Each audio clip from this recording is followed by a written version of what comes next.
For over 12 months I've been fighting stage 4 bilateral breast cancer with widespread metastases to the bones. I'm fiercely strong and I'm independent, and I find it hard to ask for help. I smile and I say fine a lot, and I love to win. These are now my greatest weaknesses. I had the most perfectly crafted speech a week ago that I was going to tell you, like a TED speech, you know, the ones that make you laugh and cry, and you're going to all give me a big standing ovation, and it's going to be fantastic, and that speech was bullshit.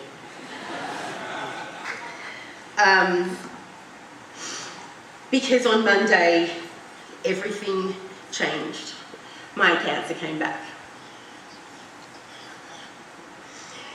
And it's time for me to stop looking like I'm okay with having cancer. I am not okay with having cancer. It's time for me to talk about what it feels like to have cancer. And tonight I'm calling it my cancer coming out. I was in hospital on Monday. If any of you are following my Facebook, you would know this. Recovering, and I was about to leave the hospital as the revolving door of doctors started, and I knew something was wrong. And by the way, I love all of my doctors, they are incredible. I was told that my cancer was no longer stable and that we would have to start new treatments and new drugs in 2 weeks.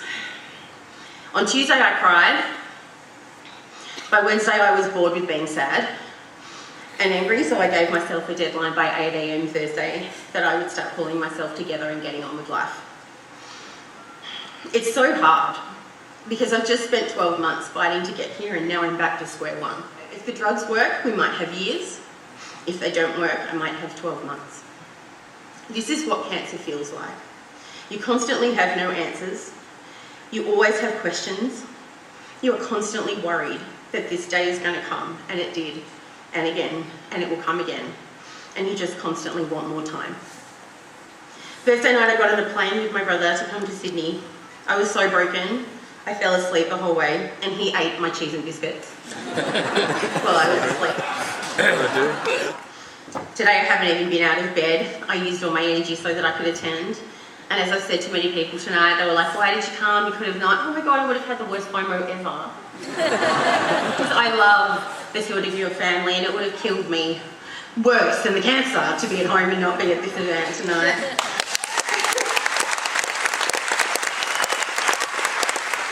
Nothing is ever going to be okay for me. I have stage 4 metastatic cancer. But I'm not feeling sorry for myself. As you will all know, that's like boring. And I'm not shaming anyone for not knowing any better, but it's now my job to educate. So the most asked question I'm asked is, what can I do for you? I want to do more. I usually say before today, I don't need anything. I'm fine, because I don't like asking for help. But this answer has changed. This answer is now, please don't forget me. I need hugs. I need my hand held. I need to be allowed to feel vulnerable, and I need to be allowed to cry. I need to be able to tell you this, and I need you to visit me. And I need you to FaceTime me, and I need you to Facebook me. And I need you to pop me a note in the post, and I need you to keep calling me even if I say no.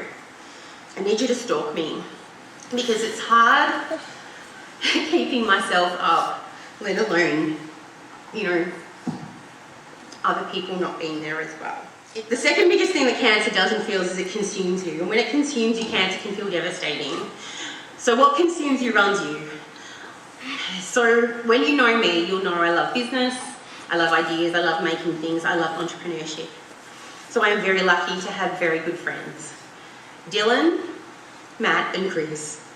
They knew that one way to avoid cancer consuming me was to give me a project that consumed me. So we created the project called Kit for Cancer. And some of you may know it, now you will all know about it. When you're diagnosed with cancer, the worst possible moment happens, and nobody knows what to give you, and nobody knows what to say to you. So we designed a kit that's full of beautifully curated items for patients, by patients. It is the gift you never want to get, and it is the gift you never want to give, but it is here when you need it. It is something that family and friends can buy for their loved ones when they have told you have cancer. And I thank you guys for pushing me through and working on this project with me so I could forget most of the days that I had cancer.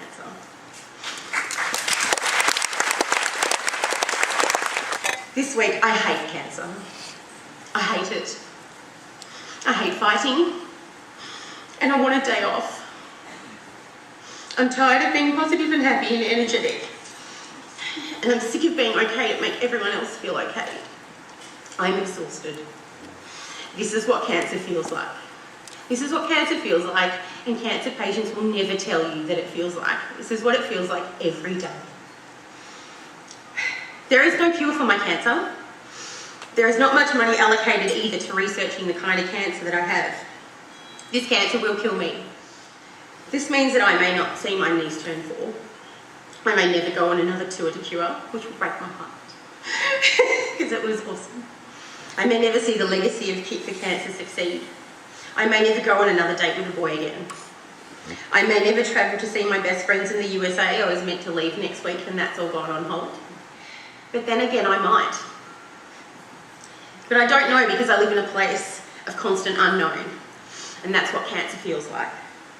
So I'm fighting this cancer now on the inside, but there is not a moment that Chantel and the team aren't fighting harder. She's surrounded me with the best people in the industry, and they fight hard to make sure that I can stand here today. And while we may not be thankful for the cancer, we need to be grateful for the doctors, the researchers, the nurses and the treatments that give me the chance to fight this. And if there ever comes a time where the treatments stop working, please know I will always be grateful for having lived a great life with no regrets and now having you all in it.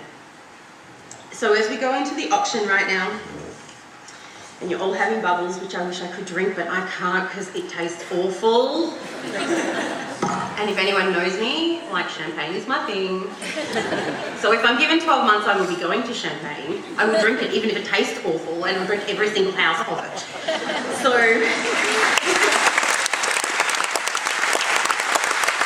other thing I will do is I promise my niece I will take her to Disneyland, and that will happen. And we will dress up as princesses every single day. So as you're thinking about spending money tonight on some of these epically cool items, cross your fingers and know that maybe just one of those dollars or some of those dollars that you're raising for Tour de Cure just might go into a breakthrough drug that might make me stay alive. Yeah.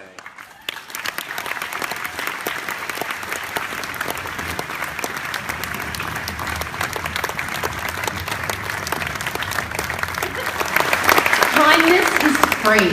You can sprinkle that shit everywhere. Okay? And broken crayons still colour.